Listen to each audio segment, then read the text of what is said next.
Pharma in focus now. Drug makers out with results as the companies try to explain their strategies in a post-COVID world. Joining us now, Mohit Bansal, Wells Fargo Managing Director of Biopharma Equity, and also with us is Yahoo Finance's Anjalee Khemlani. So good to have you with us, Mohit. So we already saw what happened with Pfizer. What about other expectations for potentially some of these other companies as well, who have had their pandemic-related medicines and treatments now forward-looking? What are you expecting in terms of guidance here? Great. Thank you, Rachel, for having me today. So like we saw with Pfizer as well, COVID is really highly uncertain for this year. More like COVID is probably going to stay here, but the question is, what would be the testing rate, what would be the diagnosis rate, and how many people would actually go and get their COVID pills or vaccines. So because of that, I think most of the drug makers, Lilly has basically guided for pretty much no expectations for this year. And Merck has also said only $1 billion in their COVID pill revenues. And Pfizer also brought down the expectations significantly. So overall, COVID is pretty much out of the models. Pfizer is probably the only one in our coverage where it is still a significant part of it because it was their biggest business last year.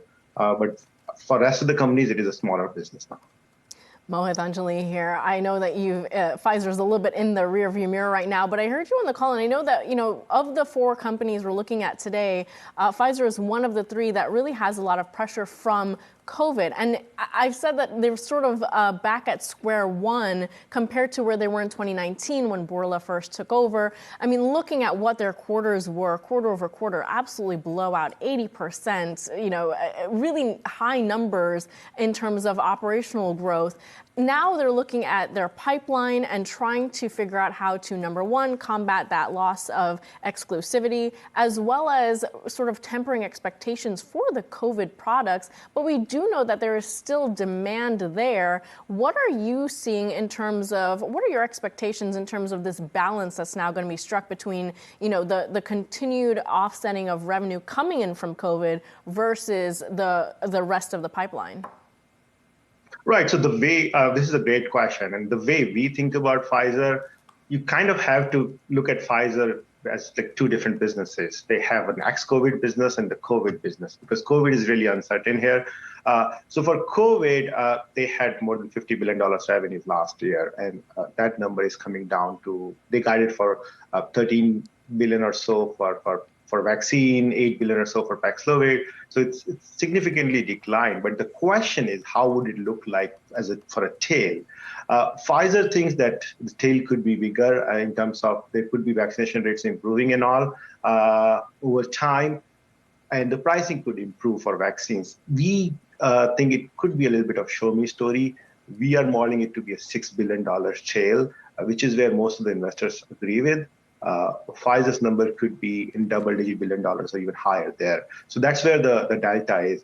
But for the rest of the business, I think Pfizer has generated a ton of cash with their COVID business, so they can actually go out and do more deals, which could help them offset some of the core business patent expiries that are coming in 2025 and beyond. So that's how we see it. There is a tail for COVID. The question is how much it is. And then the rest of the business, can they offset the LOEs? It is, again, a show me story, and that's the challenge owning Pfizer right now. And talk to me about Lilly, because I know that diabetes drug, the miss that they got there, but we've also seen the excitement around the potential of it to be used as a weight loss drug. And so I wonder, what are we looking at in terms of this company also coming off of sort of a two company look with the COVID product, the monoclonal antibody, and then the rest of the pipeline? What are your thoughts about this new diabetes drug? Right. So COVID is a significantly smaller part of Lilly's business versus Pfizer. I did not even remember that they had a COVID business until you mentioned it. That's how much people don't think about COVID for Lilly. Lilly is a really good growth story. And today diabetes was a little bit weak, or Mounjaro plus Trulicity was a little bit weak. But I think today's weakness has less to do with the numbers per se, and more to do with some rotation out of biotech and pharma given that you can see the NASDAQ is doing so well. So probably rotation into the tech sector at this point, probably. That's what we are hearing. But again, Lilly is one of the best growth stories in biopharma right now. However, the challenge is that you are paying for it. Multiple is clearly reflecting that. So that's why they really don't have a lot of room to miss. And when they came out a little bit lower on consensus, versus consensus, they came out a little bit lower. It hurt them a little bit more than others, and because this has been a high flyer for a while now. So that's why there is a rotation there. But overall, COVID is probably not. COVID is pretty much going to be zero this year for them, and it is not. And I don't think investors even think about COVID business. And Mohit, of course, I want to ask you about Merck. You do have an overweight rating for them. What do you like here? Obviously, a lot of disappointment at the moment, but then also looking forward, we know that they're going to be having some new product cycles coming up as well. What is giving you hope, at least for now, for Merck?